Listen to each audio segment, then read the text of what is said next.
K Shivakumar ಅವರ ನಡುವೆ ಸ್ಪರ್ಧೆ ನಡೀತಿದೆ. ಆದರೆ ರಕ್ತ ಮಾಂಸ ಬಯಸ್ತು ಸಮಯಕ್ಕೆ ಊಟ ನಿದ್ರೆ ಮಾಡದಂತೆ ಡಿ ಕುಮಾರಸ್ವಾಮಿ ಅವರು ಕಾಂಗ್ರೆಸ್ ಸರ್ಕಾರ ಅಧಿಕಾರಕ್ಕೆ ಬಂದೋಕೆ ಅವರ ಶ್ರಮ ಇದೆ. ಅದರಲ್ಲಿ ಮುಖ್ಯವಾಗಿ ನಮ್ಮ ಅಲೆಮಾರಿಗಳಿಗೆ ನಾಗಮೋಹನ್ ದಾಸರನ್ನ ನೇಮಕ ಮಾಡಿದವರೇ ಸಿದ್ದರಾಮಯ್ಯ ಸರ್ಕಾರ. ಆಯೋಗ ರಚನೆ ಮಾಡಿ ಈ ಒಳ ಮೀಸಲಾತಿ ವಿಚಾರಗಳನ್ನು ತನಿಖೆ ಮಾಡಬೇಕು, ಈ ಸಮುದಾಯಗಳಿಗೆ ಒಳ ಮೀಸಲಾತಿ ಹಂಚಿಕೆ ಮಾಡಬೇಕಂತ ಮಾಡಿದವರೇ ಸಿದ್ದರಾಮಯ್ಯ ಅವರು. ಅದರಲ್ಲಿ ಕಡುಬಡು ಜಾತಿಗಳಂದ್ರೆ ನಾವು ಅಲೆಮಾರಿಗಳು. ನಾಗಮೋಹನ್ ದಾಸ್ ಆಯೋಗದಲ್ಲಿ ಅವರು ಹೇಳ್ತಾರೆ 1% ಮೀಸಲಾತಿ ಅಲೆಮಾರಿಗಳಿಗೆ ಇರಬೇಕಂತ ಹೇಳಿ. ಆದರೆ ಅದು ಅಲೆಮಾರಿಗಳಿಗೆ 1% ಮೀಸಲಾತಿ ಕೊಡೋ ಥರ ತೋರಿಸಿ ವಾಪಸ್ ಕಿತ್ಕೊಂಡು ನಮ್ಮ ಮಕ್ಕಳು ಹೊಟ್ಟೆ ಮೇಲೆ ಹೊಡೆದವ್ರೆ. ಇದು ಸಿದ್ದರಾಮಯ್ಯ ಅವರ ಮುಖ್ಯಮಂತ್ರಿಗಳ ಮಾಡ್ತಿರೋ ಕೆಲಸಗಳು. ಬಲ್ಯಾಢ್ಯರು ಮೇಲ್ಜಾತಿಯವರ್ಗಗಳಿಗೆ ಆಯೋಗಗಳನ್ನು ರಚನೆ ಮಾಡಿಕೊಟ್ಟಿದ್ದಾರೆ. ಅಲೆಮಾರಿಗಳಿಗೆ ಒಂದು ಆಯೋಗ ರಚನೆ ಮಾಡಿ ಅಂತ ನಾವು ಹಲವು ಬಾರಿ ಮನವಿಗಳು ಕೊಟ್ಟರು ನೀವು ಕೋರ್ಟಲ್ಲಿ ಹೋಗಿ ಅಂತಾರೆ. ಎಷ್ಟು ದುರಂತ ನಮ್ಮದು, ನಮ್ಮ ಪರಿಸ್ಥಿತಿಗಳು ನಾವು ಎಲ್ಲಿದ್ದೀವಿ. ನಮಗೆ ಧ್ವನಿ ಇಲ್ಲದ ಜನ ಅಲೆಮಾರಿಗಳು ಇವತ್ತು ಟೆಂಟೆಡ್ ಮನೆಯಲ್ಲಿ ಜೀವನ ಮಾಡ್ತಾ ಇದ್ದೀವಿ. ಇವತ್ತು ನಾವು ಒಂದು ಆಧಾರ್ ಕಾರ್ಡ್, ಒಂದು ರೇಷನ್ ಕಾರ್ಡ್, ಒಂದು ಸರ್ಟಿಫಿಕೇಟ್ ಇಲ್ಲದೆ ನಮ್ಮ ಜೀವನಗಳು ನಡೀತಾ ಇದೆ. ನಮ್ಮ ಮಕ್ಕಳು ವಿದ್ಯಾಭ್ಯಾಸಗಳನ್ನು ಕಿತ್ಕೊಳ್ತಾ ಇದೆ.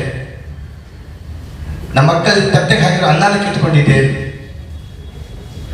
ನಾವು ಸಣ್ಣ ಸಮುದಾಯ, ನಾವು ಕೋರ್ಟ್ಗೆ ಕಲಿಯೋಕ್ಕಾಗುತ್ತಾ? ಅವರು ಸರ್ಕಾರದಿಂದ ದೊಡ್ಡ ದೊಡ್ಡ ಲಾಯರ್ಗಳನ್ನು ಇರ್ತಾರೆ, ನಮ್ಮ ಪರ ಹೋರಾಟಕ್ಕೆ ಯಾವ ಲಾಯರ್ಗಳಿರ್ತದೆ? ಇದು ನಮಗೆ ತುಂಬಾ ಆತಂಕ. ಇಂಥವರು ಈ ಸರ್ಕಾರದಲ್ಲಿ ಮುಂದುವರಿಯೋದ್ರೆ ಮತ್ತೆ ನಮ್ಮಂಥವ್ರ ಪರಿಸ್ಥಿತಿ ಏನಿರುತ್ತೆ? ಈ ಮಾಧ್ಯಮದ ಮುಖಾಂತರ ನಾವು ಕೇಳ್ಕೊಳ್ಳೋದೇ ನನ್ನ ಮನವಿ ಏನಂದ್ರೆ, ಇಂಥವರು ಸಿದ್ದರಾಮಯ್ಯ ಮುಂದೆ ಹೊರಿಬಾರ್ದು. ಡಿ ಕೆ ಶಿವಕುಮಾರ್ ಸರ್ ಮುಂದೆ ಹೊರದ್ರೆ ಅವರ ಜೊತೆಯಲ್ಲಿ ನಮ್ಮ ಅಲೆಮಾರಿಗಳು ಒಕ್ಕೂಟದಿಂದ ನಾವು ಮಾತಾಡಿದ್ದೀವಿ. ಸರ್ ನಮಗೆ ನ್ಯಾಯ ಸಿಗ್ತಾ ಇದೆ, ನಮಗೆ ನ್ಯಾಯ ಕೊಡಿ ಅಂತ ಅವ್ರು ಮಾತಾಡಿದ್ರು. ಸಮಯ ಬರಲಿ, ನಿಮಗೆ ಒಳ್ಳೇದಾಗುತ್ತಂತ ಅಂತ ಹೇಳಿದ್ದಾರೆ. ಹಾಗಾಗಿ ಸರ್ಕಾರಕ್ಕೆ ಎಲ್ಲ ಮನವಿ ಕೊಟ್ಟು OBC ಅಲೆಮಾರಿ ಅವರದು ಬೋರ್ಡ್ ಮಾಡಿ ಅಂತ ನಾವು ಎಷ್ಟೋ ಸತಿ ನಾವು ಮನವಿ ಮಾಡಿದ್ವಿ. 4-5 ಸತಿ ಅವ್ರಿಗೆ ಭೇಟಿ ಮಾಡಿ ಅವ್ರು ಸೇರಿ ನಾವು ಎಲ್ಲ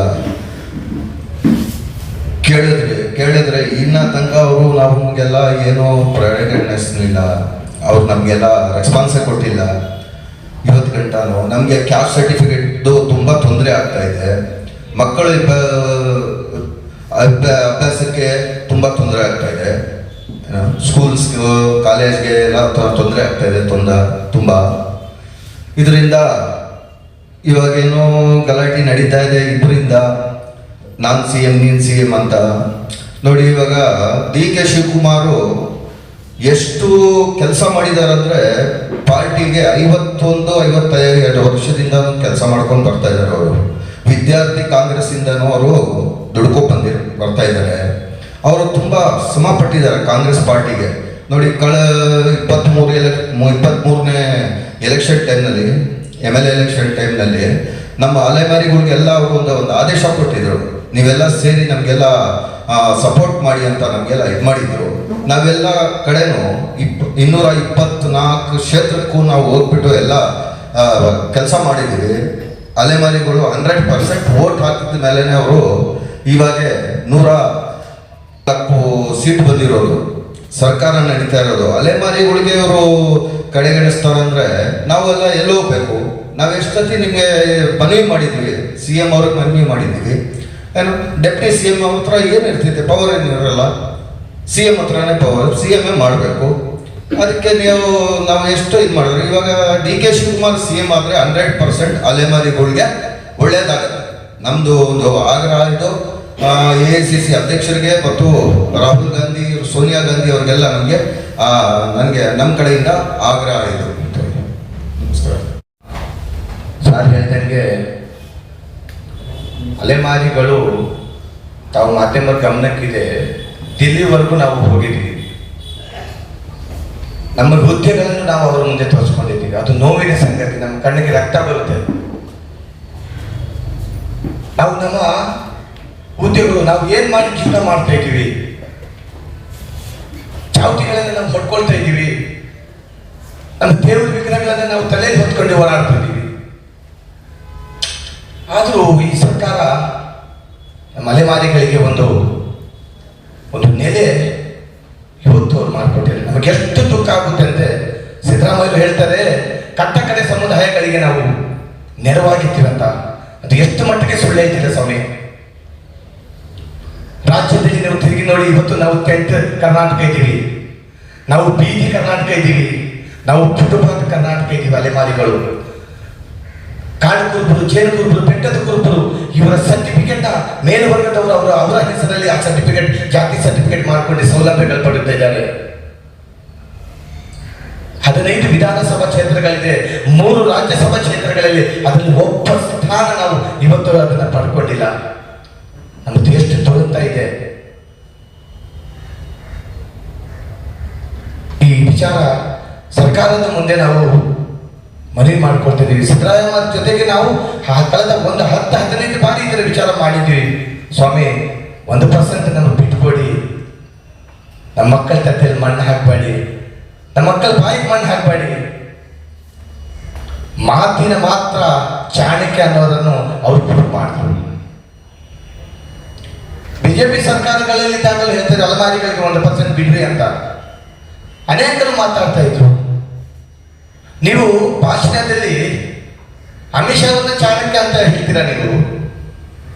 ನೀವು ನಮ್ಮ ಕರ್ನಾಟಕದಲ್ಲಿ ಸಿದ್ದರಾಮಯ್ಯ ಅವರು ಚಾಣಕ್ಯರಾದ್ರಲ್ಲ, ಇದು ಎಷ್ಟು ಸರಿ ಇದೆ. ಹಾಗಾಗಿ ನಾವು ಈ ವಿಚಾರಗಳನ್ನು ಉಪಮುಖ್ಯಮಂತ್ರಿ ಡಿ.ಕೆ. ಸಾರ್ ಅವರ ಹತ್ರ ಕೂತ್ಕೊಂಡು ನಾವು ಮಾತಾಡಿದ್ರು. ಸರ್, ನಮ್ಮ ಪರಿಸ್ಥಿತಿ ಹಿಂಗಿದೆ, ಏನ್ ಮಾಡೋಣ? ಅವ್ರು ನಮ್ಗೆ ಮಾತಾಡಿದ್ರು, ನಮಗೆ ನಮ್ಗೆ ಹೇಳಿದ್ರು, ಸಮಾಧಾನದಿಂದ ಕುಂದಿಸಿದ್ರು. ಅವ್ರು ಏನಾಗಿದೆ ಅಂತ ನಮ್ಮ ನೋವುಗಳನ್ನು ಅವ್ರು ಕೇಳ್ಕೊಂಡ್ರು. ಮುಂದಿನ ದಿನಗಳಲ್ಲಿ ನಿಮಗೆ ಒಳ್ಳೇದಾಗುತ್ತೆ ಅಂತ ನಮಗೆ ಸಂತಾನ ಮಾತು ಹೇಳಿದ್ರು. ಹಾಗಾಗಿ 7.5 ವರ್ಷ ಆಗಿದೆ ಅವರು ಅಧಿಕಾರದಲ್ಲಿದ್ದು. ದಯವಿಟ್ಟು ಅವರು ಮುಂದುವರಿಬಾರ್ದು. ಡಿ.ಕೆ. ಶಿವಕುಮಾರ್ ಸಾರ್ ಮುಂದುವರಿಬೇಕು ಅವರು ಮುಖ್ಯಮಂತ್ರಿ ಆಗಿ. ಆಗ ಅಲೆಮಾರಿಗಳಿಗೆ ಒಂದು ನ್ಯಾಯ ಸಿಗುತ್ತೆ ಅಂತ ಹೇಳಿ ನಾವು ಕೇಂದ್ರದಲ್ಲಿರುವ ಸೋನಿಯಾ ಗಾಂಧಿ ಅವರಿಗೆ, ಮಲ್ಲಿಕಾ ಖರ್ಗೆ ಸಾರ್ ಅವರಿಗೆ, ಮತ್ತೆ ರಾಹುಲ್ ಗಾಂಧಿ ಅವರಿಗೆ, ಪ್ರಿಯಾಂಕಾ ಗಾಂಧಿ ಅವರಿಗೆ ನಾವು ಅಲೆಮಾರಿ ಒಕ್ಕೂಟದಿಂದ ನಾವು ಮನವಿ ಮಾಡ್ಕೊಳ್ತಾ ಇದ್ದೀವಿ. ನೀವು ಡಿ.ಕೆ. ಶಿವಕುಮಾರ್ ಸಾರನ್ನ ಮುಖ್ಯಮಂತ್ರಿ ಮಾಡಿ ನಮ್ಮ ಅಲೆಮಾರಿಗಳನ್ನ ಸಮುದಾಯಕ್ಕೆ ನ್ಯಾಯ ಕೊಡ್ಬೇಕಂತ ನಾವು ಅವರನ್ನು ಮನವಿ ಮಾಡ್ಕೊಳ್ತಾ ಇದ್ದೀವಿ.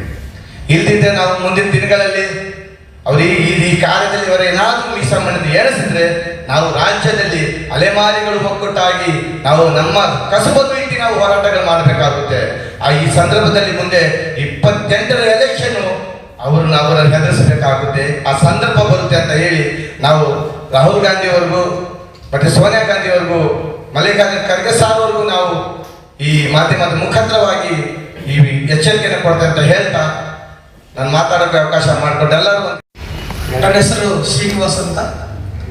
ನಾವು ಅಲೆಮಾರಿ ಕೋಲೆ ಬಸವ ಚನ್ನದಾಸರ ಸಮುದಾಯಕ್ಕೆ ಸಂಬಂಧಪಟ್ಟಿದ್ದನು. ನಾನು ಸುಮಾರು 30 ವರ್ಷಗಳಿಂದ ನಾವು ಕರ್ನಾಟಕ ರಾಜ್ಯದಲ್ಲಿ ಅಲೆಮಾರಿ ಜೀವನ ಮಾಡುತ್ತಿರುವಂಥ ನಮಗೆ ಎಷ್ಟೋ ಸರ್ಕಾರಗಳು ಬಂದು ಹೋಗ್ತಾನೆ ಇದ್ದಾವೆ. ಆದರೆ ನಮ್ಮ ಅಲೆಮಾರುಗಳ ಹಾಡುಗಳನ್ನು ಕೇಳುವಂಥವರು ಯಾರು ಸಿಗ್ತಾ ಇರಲಿಲ್ಲ. ಇಂಥ ಸಮಯದಲ್ಲಿ ಲಾಸ್ಟ್ ನಡೆದಿರೋ ಚುನಾವಣೆಯಲ್ಲಿ ನಮ್ಮ ಡಿ.ಕೆ. ಸಾಹೇಬರು, ಶಿವಕುಮಾರ್ ಸಾಹೇಬರು ಒಂದೇ ಒಂದು ಮಾತು ನಮ್ಮ ಅಲೆಮಾರು ಜನಗಳಿಗೆ ಕೂಗು ಹೇಳಿದ್ದಾರೆ. ನಾವು ಮುಂದಿನ ದಿನಗಳಲ್ಲಿ ಸರ್ಕಾರ ಬಂದ್ರೆ ನಿಮಗೆ ಏನು ಸವಲತ್ತುಗಳು ಸಿಗಬೇಕು, ಗುಡಿಸಲು ಮುಕ್ತ ಕರ್ನಾಟಕ ರಾಜ್ಯವನ್ನು ನಾವು ಮಾಡ್ತೀವಿ ಅಂತ ಹೇಳಿದ್ರು. ಅಲೆಮಾರಿ ಜನಗಳಿಗೆ ಏನು ಸಿಗ್ಬೇಕೋ ಅದೆಲ್ಲ ನಾವು ನಿಮಗೆ ನಿಮ್ಮ ಮಕ್ಕಳ ವಿದ್ಯಾಭ್ಯಾಸದಿಂದ ಹಿಡ್ಕೊಂಡು ಎಲ್ಲ ರೀತಿಯಲ್ಲಿ ಸೌಲಭ್ಯಗಳನ್ನು ನಾವು ಉದ್ಯೋಗ, ವಿದ್ಯಾ ಎಲ್ಲ ರೀತಿಯಲ್ಲಿ ನಿಮಗೆ ಮನೆ ಮಟ್ಟ ಎಲ್ಲ ಮಾಡಿಕೊಡ್ತೀವಿ ಅಂತ ಹೇಳಿದ್ರು.